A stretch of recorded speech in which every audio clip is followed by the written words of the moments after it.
आउज़ुबिल्लाहि बिस्मिल्लाहिर्रहमानिर्रहीम। Royal you TV की तरफ से अस्सलाम वालेकुम। रॉयल यू टीवी एक दफ़ा फिर आपकी खिदमत में एक नई वीडियो का हदिया लिए हुए पेश हुआ है।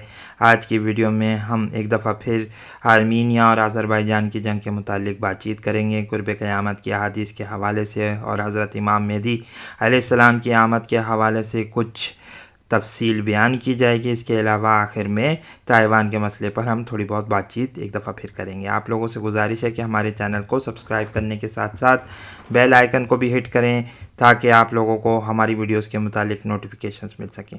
इस वक्त आर्मीनिया और अज़रबैजान की जंग एक नए मरहले में दाखिल हो रही है। एक ऐसा मरहला जिसमें नज़र यह आ रहा है कि खित्ते के आसपास के ममालिक अब इस जंग में यकीनी तौर पर मुलव्वस होने जा रहे हैं। बल्गारिया के मिलिट्री के अखबार ने खबर दी है जिसमें कहा गया है कि रशिया ने करीबन अपने 13 MiG-29 फाइटर्स जो हैं वो इस वक्त आर्मीनिया में उतारे हुए हैं। कुछ उसने अपने ऐसी सेटेलाइट पिक्चर्स को शेयर किया है जहां आप ये देख सकते हैं कि इन तस्वीर में आपको ये जहाज़ खड़े हुए नज़र आ रहे हैं। ये MiG-29 हैं। ये सिर्फ़ और सिर्फ रशियन एयरफोर्स के ज़ेर इस्तेमाल होते हैं। तो अब सवाल ये पैदा होता है कि क्या रशियन एयरफोर्स मदद कर रही है। यकीनी तौर पर यह बात महसूस हो रही है कि रशिया की एक बड़ी तादाद जो है वो इस इलाके में पाई जाती है। रशियन सोल्जर्स इस इलाके में पाए जाते हैं। इसके अलावा ये भी ख़बरें आ रही हैं कि बहुत सारी मिलिट्री एयर फ़्लाइट्स दो तरफ से आर्मीनिया की तरफ आ रही हैं। एक लीबिया है और दूसरा रशिया। तो अब ये लग रहा है कि रशिया पूरी तौर पर इस जंग में इन्वॉल्व हो चुका है। ख़बरें ये भी हैं कि उसने बहुत सारे हेलीकॉप्टर्स भी अब इन मिलिट्री बेसिस पर उतारे हैं। आप ये देख सकते हैं। इसके अलावा ये बात भी अब ख़बरों में आ रही है कि जब ये जंग शुरू हुई थी तो इसके इर्द गिर्द जब ड्रोन तैयारे जो तुर्की की तरफ से आए थे परवाज़ कर रहे थे तो उसे रशियन एयरफोर्स ने निशाना बनाया था। इधर ख़बरें ये भी अब आ रही हैं कि तुर्की के नायब सदर ने ये बात कही कि अगर अज़रबैजान हमसे दरख्वास्त करता है तो हम अपने सिपाही भेजने पर तैयार हैं। ये पहली दफ़ा तुर्की ने ऐलान किया कि अब वो मिलिट्री सपोर्ट भी देगा। इससे पहले तुर्की हमेशा ये ऐलान करता रहा है कि वो इखलाकी मदद कर रहा है अज़रबैजान के एक तुर्क भाई होने के हैसियत से, एक मुसलमान भाई के होने की हैसियत से। लेकिन अब पहली दफ़ा तुर्की ने यह ऐलान किया कि वो अज़रबैजान की दरख्वास्त पर अपने फ़ौजियों को भेजने के लिए तैयार है। तो महसूस ये हो रहा है कि इस वक्त अब तुर्की की तरफ से इसमें शमूलियत का ऐलान हो गया है और अब तुर्की तैयार है कि वो अपने सिपाहियों को इस इलाके में भेजकर अपनी इस जंग में शमूलियत का एहसास दिलाए।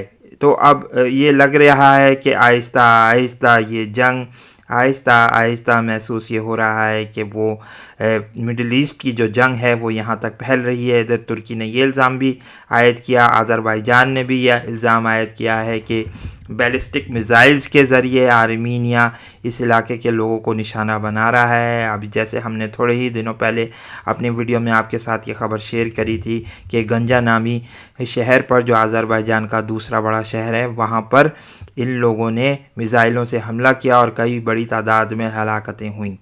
यहाँ ये बात भी हम आपको बताते चलें कि इस वक्त सीरिया से काफ़ी लोग लड़ने के लिए पहुँच रहे हैं। ये बात अब इन ख़बरों की तस्दीक होती चली जा रही है।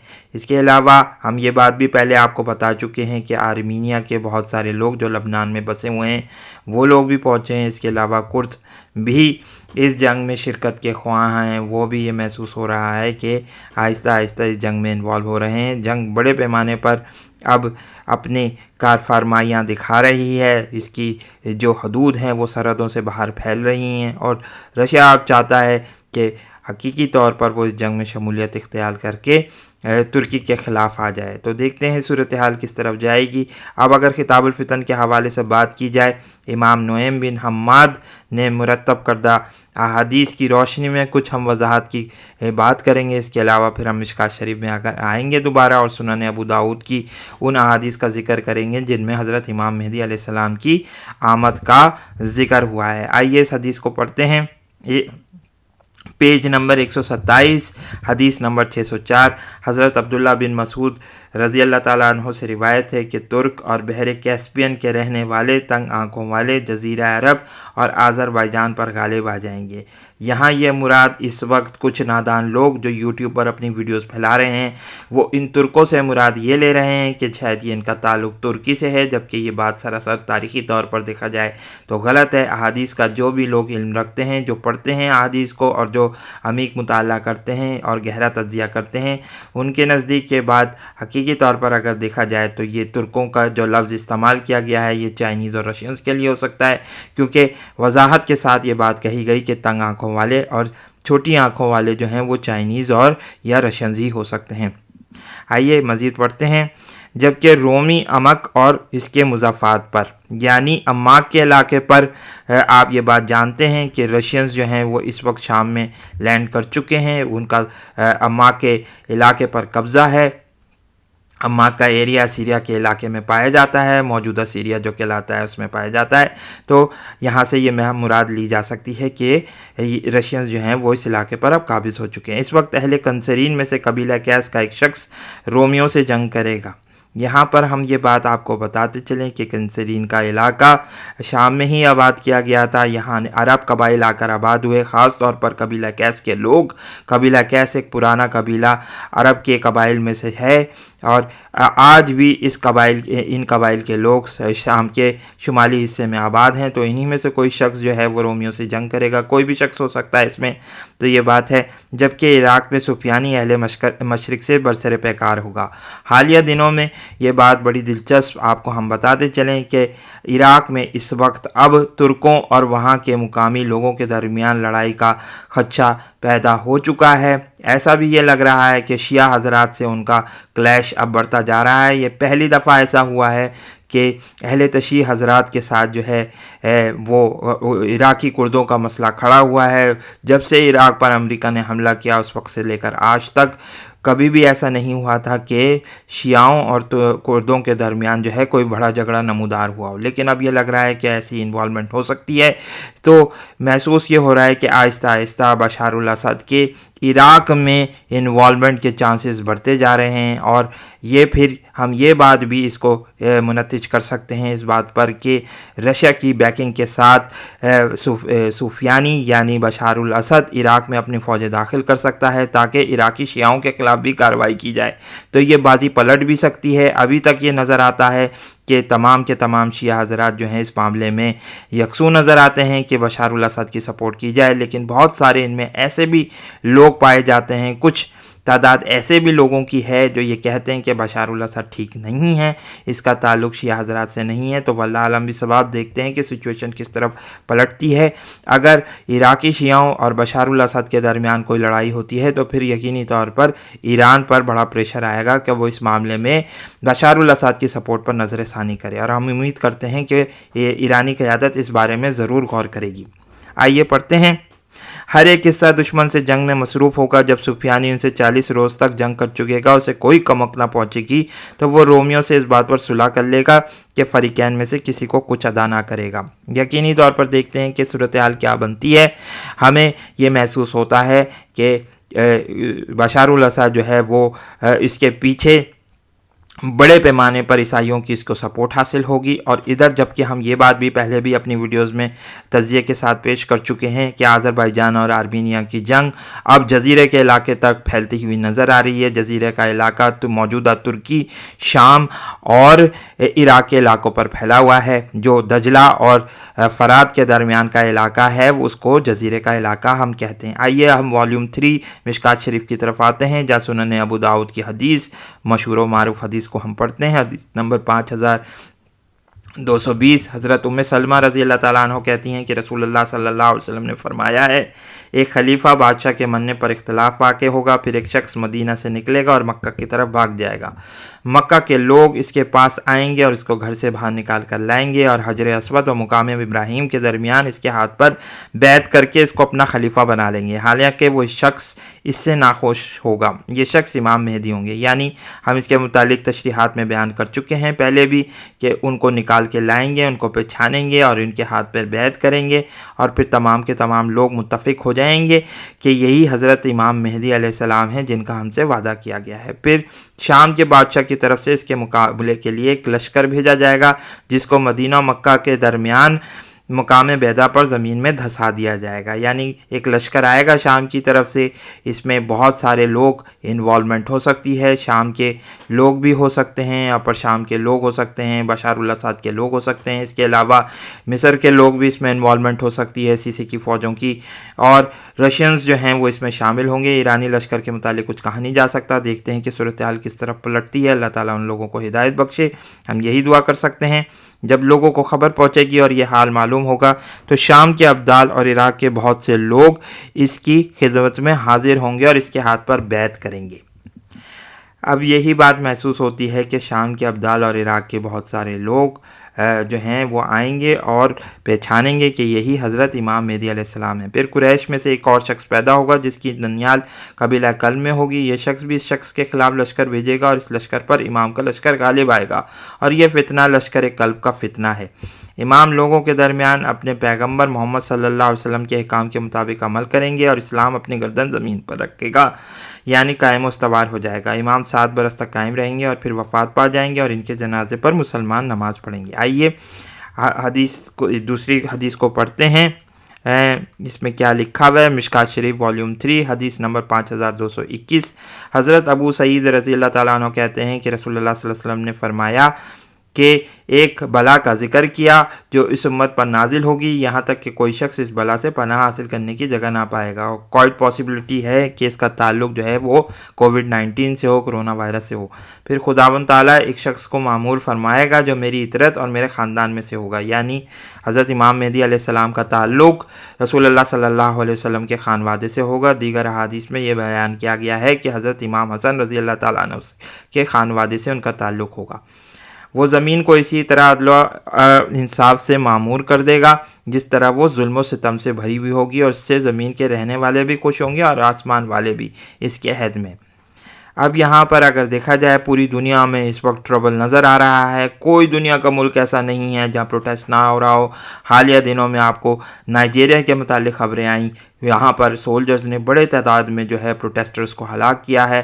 یہ لوگ صرف یہ مطالبہ کر رہے ہیں کہ پولیس کی بروٹیلٹی سے ان کو نجات دلائی جائے، پولیس کے ظلم و ستم سے ان کو نجات دلائی جائے، لیکن یہ نہیں ہوا، اور یہ لگ رہا ہے کہ پوری دنیا اس وقت ظلم و ستم کے خلاف احتجاج کر رہی ہے۔ امریکہ میں بروٹیلٹی کے متعلق، پولیس کی ظلم و ستم کی کارروائیوں کے متعلق احتجاج ہو رہے ہیں۔ اس کے علاوہ تھائی لینڈ میں آپ پروٹیسٹ کو دیکھ سکتے ہیں، نائجیریا میں پروٹیسٹ ہو رہے ہیں، ساؤتھ افریقہ میں پروٹیسٹ کیا جا رہا ہے، اور دیگر دوسرے ممالک ہیں دنیا کے۔ تو اس وقت لگ یہ رہا ہے پوری دنیا اس ظلم و ستم کے خلاف، اس سسٹم کے خلاف سڑکوں پر آئی ہوئی ہے اور احتجاج کر رہی ہے، کیونکہ اس سسٹم نے ہر آدمی کو پریشان کر دیا ہے، اور ہر آدمی اس وقت جو ہے وہ یہ چاہتا ہے کہ اس ظلم و ستم سے نجات حاصل کرے۔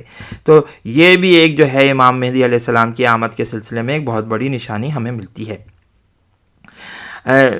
اس کے عہد میں آسمان بارش کے قطروں میں سے کچھ باقی نہ رکھے گا، یعنی نہایت کثرت سے بارش ہوگی، اور زمین اپنی رویدگی میں سے کچھ باقی نہ رہے گی، سب اگا دے گی، یہاں تک کہ زندہ لوگ اس کی آرزو کریں گے، مرنے والے بھی ایک کہ اس وقت زندہ ہوتے۔ یہ شخص یعنی امام مہدی اسی عیش و عشرت میں 7 برس یا 8 برس یا 9 برس رہیں گے۔ بہرحال ان کی مدت کہیں 7 برس کہی گئی، کہیں 8، کہیں 9۔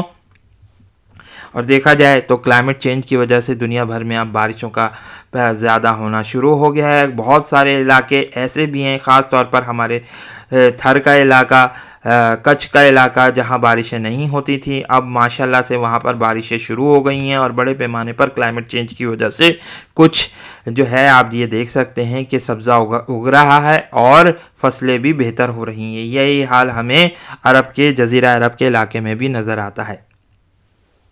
تو بہرحال یہ بات سلسلہ ہمیں ملتا ہے حدیث میں، حضرت امام مہدی علیہ السلام کی آمد کے حوالے سے، ملاحم کے معرکوں کے حوالے سے۔ دیکھنا یہ ہوگا کہ یہ ترکی आज़रबाईजान, आर्मीनिया, रूस और दीगर ईसाई ममालिक का जो मार्का है वो कितने बड़े पैमाने पर फैलेगा। हम पहले ही ये बात कह चुके हैं कि तीसरी जंग अज़ीम का आगाज़ हो चुका है इस जंग से, और अब ये जंग जो है आहिस्ता आहिस्ता बढ़ रही है। इधर ताइवान का मसला भी बढ़ता चला जा रहा है, रोज़ एक नई खबर आ रही है जो दुनिया को दहला रही है।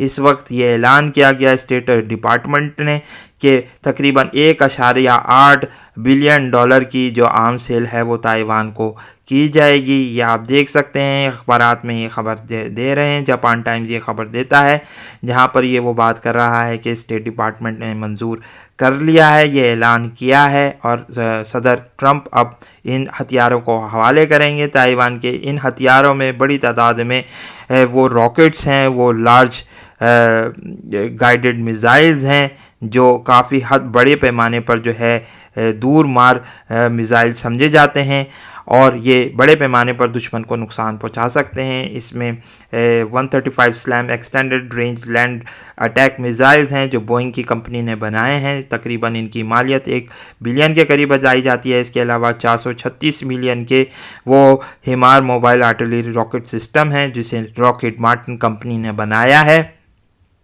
ये सर्विलेंस और रिकॉनेसेंस सेंसर्स भी जो हैं वो प्रोवाइड किए जाएंगे। यहाँ पर हम ये बात बताते चलें कि ये तमाम के तमाम सेंसर आलात F-16 में लगाए जाते हैं।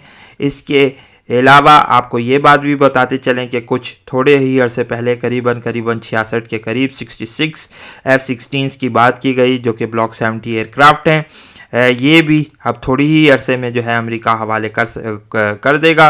आज चाइना की फॉरेन मिनिस्ट्री के तर्जुमान ज़ाओ ने इस बात को दोहराया है कि अमेरिका फ़ौरन इस आर्म सेल को कैंसिल करे क्योंकि इससे ताल्लुकात पर बड़ा गहरा असर पड़ेगा और इंतहाई इक़दाम पर जो है चाइना मजबूर हो जाएगा। इधर ताइवान न्यूज़ ये खबर दे रहा है कि ताइवान करीबन 4,50,000 सिपाहियों को मैदान अमल में ला सकता है अगर उनके प्रेसिडेंट ने ऑर्डर किया। तो एक बड़े पैमाने पर जो है वो मिलिट्री तैयारियां दोनों ममालिक की तरफ से हो रही हैं। तकरीबन जो 2,60,000 रिज़र्व हैं और एक्टिव ड्यूटी जो मेंबर हैं यानी हाजिर सर्विस जो इस वक्त ड्यूटी कर रहे हैं फ़ौज में वो 1,86,000 जो हैं वो एक्टिव मेंबर्स हैं। तो अब महसूस ये हो रहा है कि आहिस्ता आहिस्ता हम इस ड्रामे के मंतकी अंजाम की तरफ बढ़ रहे हैं। इधर ये बात भी ताइवान की तरफ से एक सर्वे में की गई है कि 80% लोगों ने ये कहा कि रिपब्लिक ऑफ चाइना के नाम को खारिज कर दिया जाए।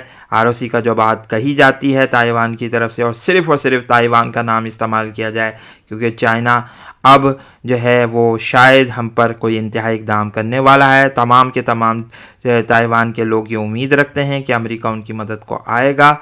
देखते हैं कि सूरत हाल किस तरफ जाती है। इधर सदर बाइडन ने भी चाइना के ख़िलाफ़ सख्त अल्फाज इस्तेमाल किए हैं। तो अब इससे महसूस ये हो रहा है कि जो चीन की उम्मीदें थीं सदर बाइडन के मुंतखब हो जाने पर, अगर सदर बाइडन मुंतखब होते हैं गो के उनके इंतखाब के चांसेस बहुत ही कम हैं। इंशाअल्लाह हम इस वीडियो पर एक और वीडियो भी इस मौजू पर बनाएंगे। तो इससे ये बात महसूस हो रही है कि चाइना आहिस्ता आहिस्ता मायूसी की हालत में जा रहा है अमेरिका की तरफ से और कोई उसे उम्मीद नहीं है कि इस मामले का कोई जो है पुरअमन हल निकलेगा और लग ये रहा है कि फ़ौजी इक़दाम की तरफ हम आहिस्ता आहिस्ता बढ़ रहे हैं। तो 3 नवंबर से पहले या 3 नवंबर के बाद कुछ हालात जो हैं हम इस तरफ जाते हुए नज़र आ रहे हैं। हम इसको दस्तूर मॉनिटर कर रहे हैं। सूरत हाल इंतहाई कशीदा है। पाकिस्तान के हालात भी इस वक्त सियासी हालात बदतरी की तरफ जा रहे हैं। इंडिया की तरफ से 5th जनरेशन वॉरफेयर का ऐलान किया गया है। हम इंशाअल्लाह उस पर अगली वीडियो में अपने थोड़ा सा एक तबसरा पेश करेंगे। इस वीडियो को लाइक कीजिए, शेयर कीजिए, दोस्तों के साथ डिस्कस कीजिए। बहुत बहुत शुक्रिया। अस्सलाम वालेकुम और अल्लाह हाफ़िज़।